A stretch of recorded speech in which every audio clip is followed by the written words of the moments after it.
Rascal. മനസ്സിൽ എത്ര ദേഷ്യമുണ്ടെങ്കിലും ചിരിച്ച മുഖത്തോടു കൂടി വേണം ഇപ്പോഴത്തെ തൊഴിലാളിയോട് സംസാരിക്കാൻ. ഞങ്ങളുടെ മുതലാളി പൊന്നു പോലത്തെ മനുഷ്യനാ. ഞങ്ങൾ തൊഴിലാളികളൊക്കെ എന്ത് സ്നേഹം എന്നറിയോ? ആളുകൾക്ക് ടിക്കറ്റ് കൊടുക്ക്. ടിക്കറ്റ് കൊടുക്ക വത്സ. എങ്ങോട്ടാ? PT ഉഷ ഓടി സ്വർണം കിട്ടി.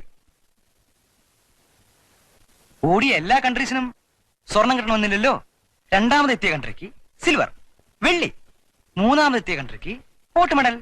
1, 2, 3 കിട്ടിയ കൺട്രികൾ വിക്ടറി സ്റ്റാൻഡിൽ നിന്നും പരസ്പരം കൈകോർത്ത് കെട്ടിപ്പിടിച്ചപ്പോൾ ഒന്നും കിട്ടാത്ത കൺട്രികൾ ചുറ്റും നിന്ന് കൈയടിച്ചു, വെറുതെ കൈയടിച്ചു, പ്രോത്സാഹിപ്പിച്ചു. അതാണ് കായിക സംസ്കാരം. പിന്നൊന്ന് പോകുന്നുണ്ടോ? Please please don't laugh. എന്റെ ചിരിക്കാൻ അച്ഛൻ തമാശയൊന്നും പറഞ്ഞില്ലല്ലോ. ബാക്കിയുള്ള കാര്യങ്ങൾ ഞാൻ മാനേജ് ചെയ്തോളാം.